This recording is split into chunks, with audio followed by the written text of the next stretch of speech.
Good morning, YouTube. My name is Alex. Welcome back to the Lifting Nomad. In today's video, we're going to talk about how often should you be looking at changing jobs in order to grow your career the fastest, make the most amount of money, move up through the ranks, overall just increase your quality of life. This is based off my experience. Obviously not the best in the world, but I've read a lot of books and a lot of lessons and podcasts and interviews from people who are much more successful than me and later in their careers. I've taken those concepts, use them in my own day-to-day life, and I'm definitely ahead of the curve for people my age, but I just want to talk about what I've done, did it work for me, what you can do, and yeah, the plan for the future. So without further ado, let's get into the video.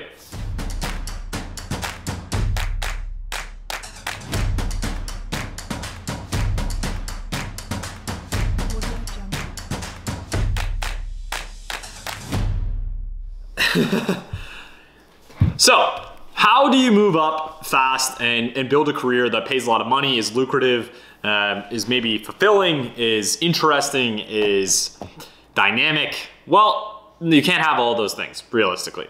So you're kind of gonna have to prioritize, what do you want? Do you want, the fastest growing money? Do you want a career that's gonna be beneficial for your psyche and is gonna have purpose and value and a mission you can get behind?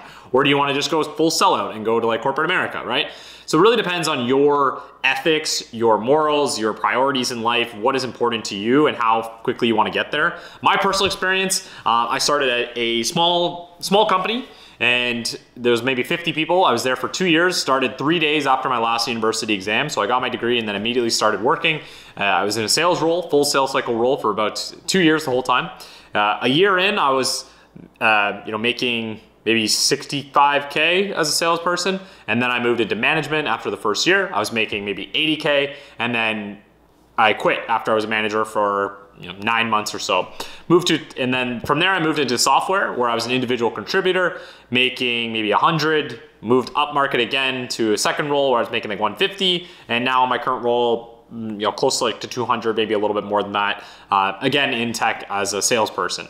And I was able to do that doing a couple different things. Looking back on my career and how I did it so quickly already, that's all within like a 5-year time frame.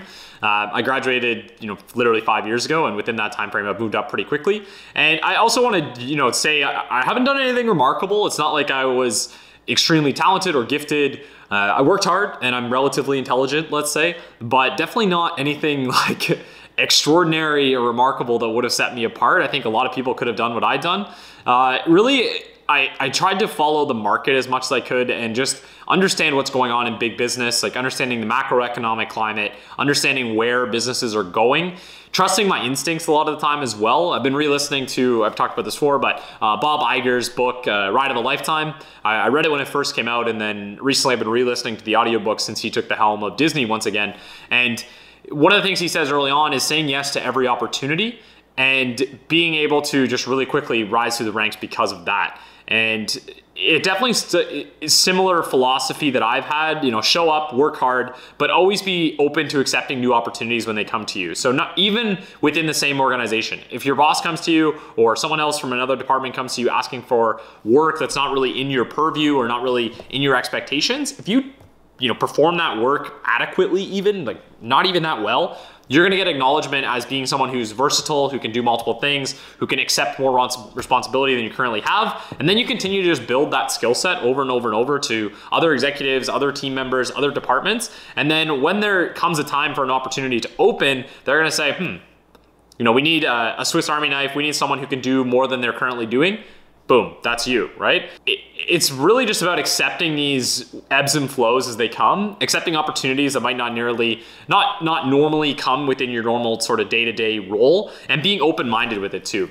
I think one of the second things that really sets me apart too, and I had a lot of success with interviewing, was actually doing a lot of research. I always understood the companies really, really well that I was interviewing for, and I was, obviously doing the basics of never never quit a job until you have another job lined up. I never did that.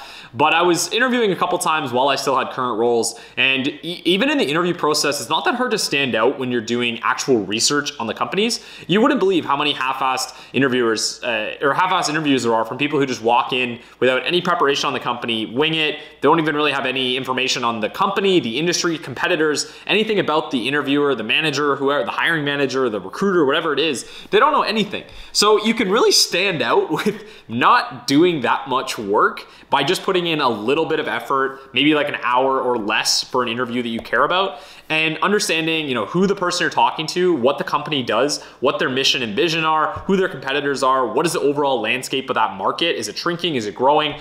Basics like that really set you apart and let you have a educated conversation with that company. And it already makes it seem like you know what you're talking about. You can of course take that a step further, and I was doing things like pulling up customer case studies, or if they're in software, you can go to like G2 reviews and see how the market perceives that product and understand where they are. Are they a market leader? Are they lagging behind? Are they on the way out?